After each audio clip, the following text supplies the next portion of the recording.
Hello, or should I say, welcome back actually.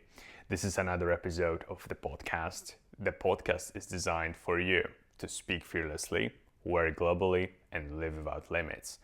My name is Adrian. I'm an educator, founder, and a continuous learner.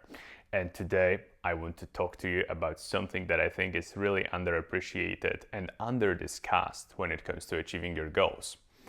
And I want to talk to you about where you should put your focus when you're pursuing your goals. Because it's not quite clear, and I've read many books, and the advice sometimes seems contradictory. So there are two usually ways how people approach their goals. They either focus on the result or they focus on the process. Now, focusing on the result is usually when you are thinking about the end goal, what you want to achieve. Let's say that we want to get in shape and be at 6% body fat. Someone who is focusing on results will try to visualize themselves getting that goal and how they would feel, what sort of clothes they would wear, how they would walk, how they would talk, all of those things. So they would try to go to the side where they already achieved it, and they will look at the result as the main focus of their pursuit. Now, people who focus on the process, on the other hand, this is based mainly on James Clear's Atomic Habits. What they do is they will usually focus on the actions that will give them the result, on the systems, on the habits that will deliver the results in the long term. So two completely opposite approaches, right? The result-oriented people focus on what will happen, and the end goal. The process-oriented people focus on what they are doing and how this will deliver the result. And I think that in my life I've been both. So in the beginning, I remember when I started my self-improvement journey, I would focus mainly on results. So I would really think about my goals and the things I wanted to achieve. I would write it down on a piece of paper. I would write down the type of work that I wanted to do, the type of money that I wanted to make, the place where I wanted to live, the car that I wanted to drive. I remember I had a list. I still remember this list till this day. I remember the investment portfolio I wanted to have, the partner I wanted to date. All of those things I would specify and I would put on a piece of paper. I remember reading Napoleon Hill's Think and Grow Rich. Great book there. I think if you've never read it, I think you should read it. It will definitely help you on your journey to achieving your goals. But when I read the book is really result oriented. So people who focus on the outcome, on the thing already being accomplished will win here. And when you read the book, you learn that it's important to set big goals, that it's important to write them down, and that it's important to be very specific about the things you want. And it was a huge piece in my overall education, just because when I read the book, I've never actually set goals before. It sounds funny to hear right now, but I didn't actually do that just because, first, nobody has ever taught me how to set goals. Nobody has ever showed to me how important it was. And honestly, coming from a background where dreams and pursuing your dreams just wasn't a thing really, because you finish whatever school you need to finish, and then you go to work and you work for 50 years, right? And you should be happy that you can work for 50 years in a job that you hate. That was the mindset. I thought that just setting goals doesn't really make sense because they will never come true, right? It's just a pipe dream. Those are things that I used to believe. But now, when I think back, I wish that somebody sat me down and actually explained how setting goals is powerful. And let's begin with the benefits of setting goals. First of all, I always, since I read that book and since I've read many more, I've always looked at the process of setting goals sort of like picking your target. Think about when you are driving somewhere and you're driving into a new place, somewhere you've never been before, because you've never been in the future, right? So the metaphor works really great here. And the first thing you do is when you turn on your GPS, you put in where you want to go. First thing, you sit in your car, turn it on, bam, you hook up your phone to the car, or maybe you have a GPS installed. And what do? Well, I want to go there. You specify it. Because if you didn't specify it, what would happen to your drive? Would it be successful if you didn't know where you were going? Of course not, right? Of course you need to know where you want to go. And it's the same with your life. If you don't specify what you want, how can you expect to get it? How can you expect to get anything if you don't specify what you want? And I just feel like this is something many people miss. And very important piece of advice that I've received and that I've learned, life and the universe, it never gives you the vague. If you say, I want to be successful, or I want the good life, there is no specificity in that. You're not really saying anything. You're just saying words, bundled terms. Now, the world and the universe rewards specificity and saying exactly what you want with definitions. So, saying I want a good life, good luck. Because if you don't know what your good life is, how will you know that you've achieved your goal life, good life? No way, right? And when you specify it, so for example, for me, a good life consists of 4 elements. Those elements are health, wealth, love, and happiness. Those 4 things. And if I am able to have health, wealth, love, and happiness, I have a good life, right? And then you can also go in and define what each of those means. So you can define what health means for you, you can define what wealth means for you, you can define what love means for you, and you can define what happiness means for you. Let me give you 2 of my definitions.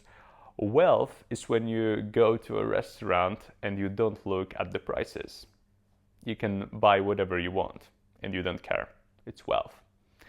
And it's also where you don't have to work with people you don't like and do things that you hate just to get money. Those 2 things are wealth. So being able to spend money freely and also working with being able to have freedom and independence and the power to say no, right? Think about it. What's wealth to you? I remember that I heard many definitions of wealth. I remember even this funny one from Jimmy Carr, the comedian. And sorry, not Jimmy Carr. This was from Rory Sutherland. So he's vice president of Ogilvy and Mather, one of the biggest advertising agencies in the world. And I remember he was sitting on this podcast and he was chatting and he says, well, who's a wealthy man? Who's a rich man? And is it 1 million, 10 million, 1 billion? Because there's always somebody who has more money, right? And he was telling this joke and he says, well, it's the man who has more money than his wife's sister husband, right? And I think that This is definitely true, right? If you are more wealthy than your family, yes, you are rich. But I didn't really like the definition too much. Of course, it was just a joke, but the definition of first being able to have freedom in doing things that you want to do, and second, have the ability to say no and to be independent. Uh, so wealth is mostly about freedom when you look at my definition. And I strongly advise you to take that definition of wealth, not to go for numbers, but to go for the things that you can do. Now, second one, what is happiness? That's another bundled term, right? What does it mean to be happy? Well, it means many things for many people.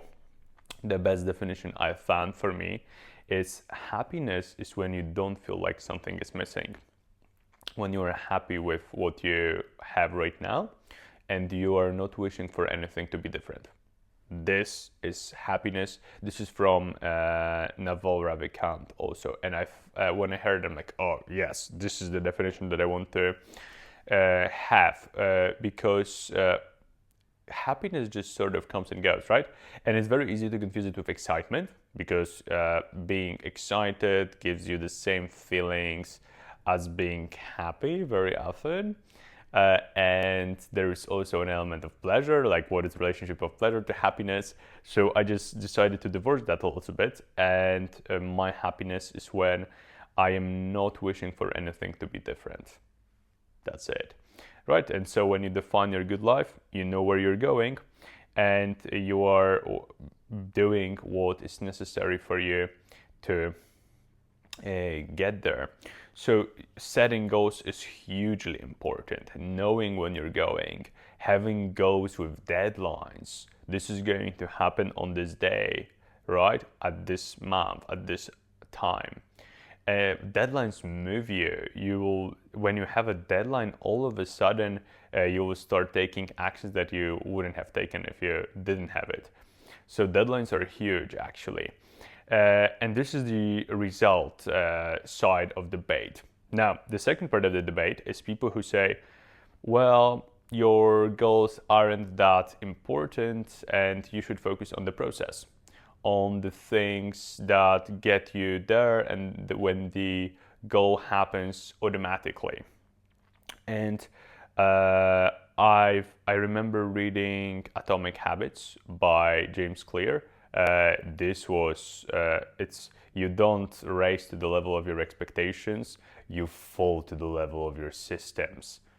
What a quote, just a hammer blow there, right?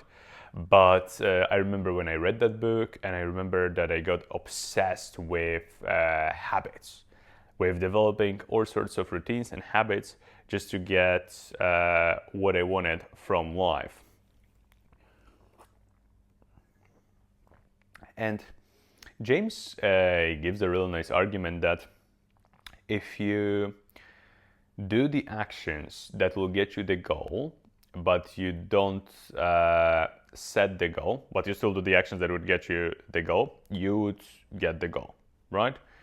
And this is logically true because if you did everything that was necessary to have an 8% body fat, six-pack abs body, then you would get it. So it's logically true, but I think practically it's not. And I will tell you why in a second. But let's continue on that process bit.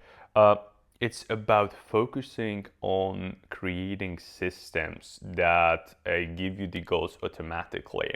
So if the goal that we spoke about was getting 8% body fat and beach body, you look like a celebrity and everybody's asking you what sort of exercises do you do and how much do you bench and all of that, then we would focus on, for example, programming workouts in our week. So like at least getting 3 workouts every week. Or we would focus on programming cardio. So we would focus on the logistics, the nitty-gritty of what we need to do to get the goal, and the goal would sort of go well, like you don't focus on it at all. What you focus on is the process that is going to get you there. I also remember reading about focusing on the process in a book called Millionaire Fastlane by MJ DeMarco, which till this day is one of the best books I've ever read.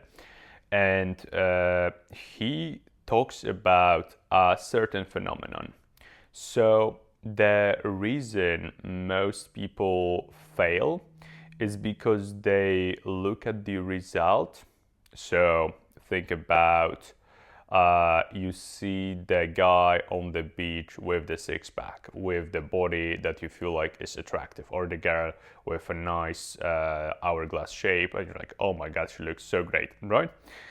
You see the result, and the misconception is that the result is instant, like this, bam. Now, the result isn't instant. Behind every result, there is a process. There is this series of actions that the person took to get the result. And I feel like with this, here is where people mess up. They try to split or try to have a debate about process versus result, right? So one person focuses on the systems and habits and making habit trackers and all of that. The other person focuses on setting goals and then visualizing the goals. And I'm focusing on the result, right? How you get there doesn't matter as long as you're going in the right direction. I think you need to marry those two. I think that you setting goals and visualizing is part of your process. So I agree with James Clear that you don't rise to the level of your expectations. You fall to the level of your systems.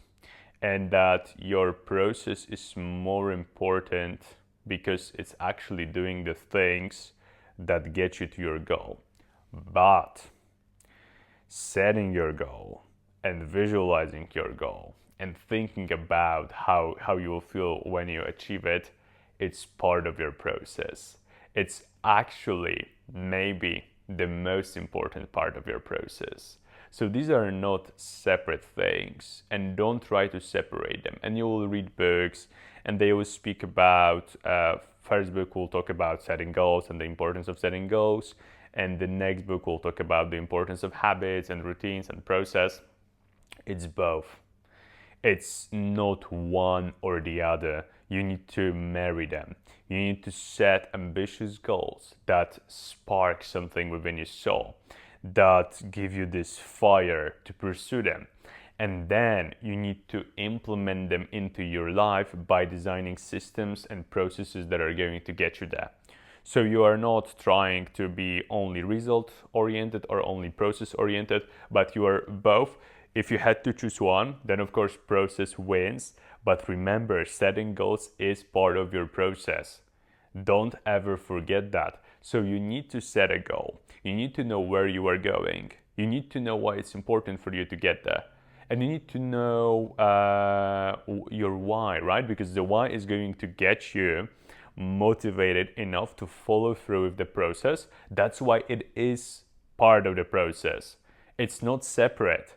It's not something that you choose A or B. No, you have to join them together. And then once you set the goal, once you set the objective, once you set the place where you want to go, going with our driving metaphor, then you focus on the drive, right? So you put in, I want to go to New York. Okay, and the GPS gives you, this is your route to New York. And then what you do is you don't keep putting your goal into the GPS like, yes, this is my goal, I still want to go to New York. You don't need to do that. You've already said it before. What you do is then you focus on driving. So it's a sequence. It's not a choice that you make, but you can't ignore one or the other, because when you have a great process, design, great systems, but you don't have a goal, then you have no motivation to stick to your system. And then what's the point, even if you have the best system in the world? And if you have the goal, but you don't have the system that is going to get you that goal, you are probably daydreaming. You're just a big talker, right? Because I think that the only way to get things is through action.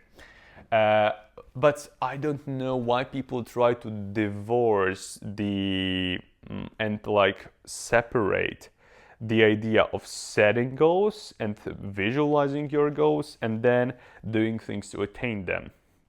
They are not contradictory at all. They go hand in hand and one enhances the other. The bigger and the better your goal, the more motivation you have for your process. And the better your process, the more realistic your goal is going to get. So you're going to get that much more motivated. It's like a loop, and it's actually a positive loop, right? So I don't know why people try to create camps on what you should focus on. Now, actionable step for this podcast. There's always an actionable step because you should get better after this, right? You should take action and improve your life and move towards the life that you want to live, and a life without limits, as I call it. A life where you speak fearlessly and you work globally and you earn more and you feel happier and you are healthy and attractive. So the goal for this podcast was to first teach you about the difference between the result and the process. Second, to give you the best way to approach them, to join them together, to marry them, not divorce them, right? And to enable them to support each other. Now, the third one, if you don't have a goal right now, the first goal that you have is figuring out what your goal is. Now, I would love for you to sit down after you have finished listening or watching this podcast and write down one goal, and I want it to be big. I don't want it for you to be small, because if the goal is small, you will not be motivated to achieve it. It's just like a counterintuitive truth. It's a little bit absurd, but it's true. People are more motivated for big goals. If you set a small goal and it's okay, but it's not really something that gives you this eye of the tiger to pursue this, then if I'm being honest, you will not be motivated enough to pursue it. But if you set a big goal, the one that gets you out of bed at night and you can't sleep thinking about it, you're like, yes, this is my thing. That's where you have the magic, right? That's where you have the actual energy you need to pursue it and to attain it, because it's already yours. You just have to choose that it's going to become yours. And when you choose that it's going to become yours, there is zero doubt that it will become yours. And pick a big one and go with one of the areas. So whether it's for health, wealth, love, or happiness, pick one. It can be having a better body. It can be earning more money. It can be increasing and growing your investment portfolio. It can be becoming happier. It can be finding a romantic partner, whatever you choose. Pick one. So now set the goal and go to the other side of achieving that goal. Go to the person who already has that goal. Now, think about how you would feel. See yourself with your goal. It's yours. You have it. No one can take it away from you. You got it. There it is, your dream car. There it is. You look at it in the mirror, you have your dream body. And think about how you would feel. How would you move? Right? Close your eyes. Visualize with me for a little bit. Go to the actual activities you would do when you have your dream job. How does your day look like? What time do you wake up? What do you eat for breakfast? Go to the other side of fulfilling that dream. And here what we are doing is we're setting a destination, right? With our GPS, we are setting a goal that I want you to hit. Now, the second part is think about the closest activity. So write down your goal. You wrote it down. I want to buy a Mercedes S-Class 560. Your goal. Hypothetically, of course. And you write down, now, what do I need to do to get this car? And approach it with mindset of no limits. Like you couldn't fail. You can't fail. Assume success, because success is assured if you choose success. Now, what actions that are going to get you fastest to your goal can you do? This is where we design the system. So you write down your goal, and then you go, what sort of actions are going to get me to that goal? If you don't know, it's natural that you don't know the actions. Then Google, then learn. You're a human being that was born with a brain so powerful we still don't understand it. So use it, learn, research, look up, right? Don't complain, don't give up because it's like the first obstacle that you encounter. Figure out what the actions are that you need to take. So, for example, for buying a car like that, it's achieving a certain level of income. You need to earn a certain amount of money. And let's say that it's like 20% of your net worth or 10% of your net worth, right? Of like how much money you have. So that's your number that you need to hit. And now the only thing it comes down to is figuring out what sort of work do I need to do to get me to this level of income. That's it. And you have your dream car, right? You figure out what sort of work you need to do or how you need to work to get that car, and then all of a sudden your dream car is yours. Same thing happens with fitness. If you want to lose weight, let's say you want to lose 5 kilograms, all you need to do is figure out what drives losing kilograms in your life. And what drives losing kilograms is being in a calorie deficit. That's it. That's the only thing that actually makes you lose weight reliably. So how can you be in a calorie deficit? Well, you either eat less or you move more. And you need to design a system, a habit system, a process for doing that. And there is a lot of power in your process.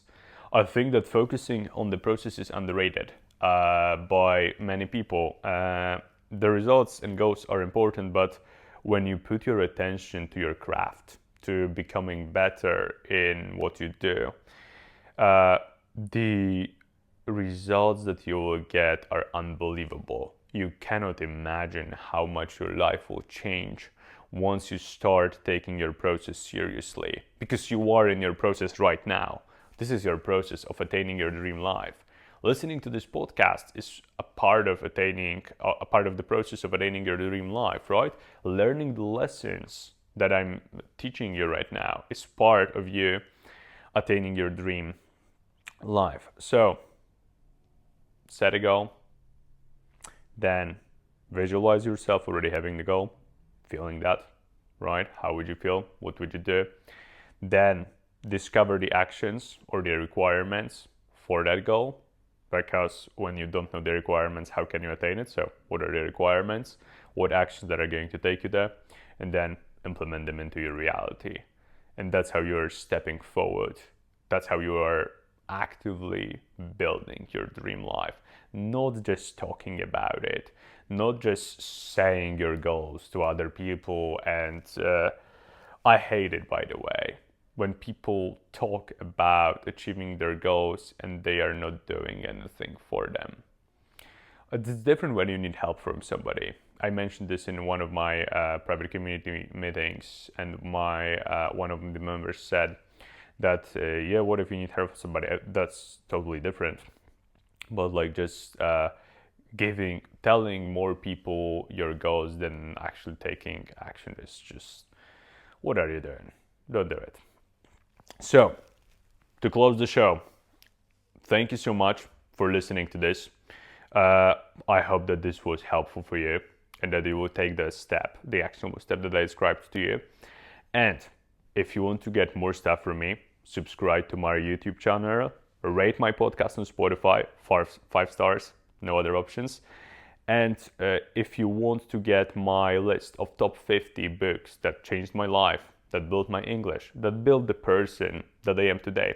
English is not my first language, but thanks to these books, I was able to speak like that, like I spoke today. And overall, just improve your life. It's the first link in the description. Get it, early access. I'm still finishing it. You'll get it first with a bonus.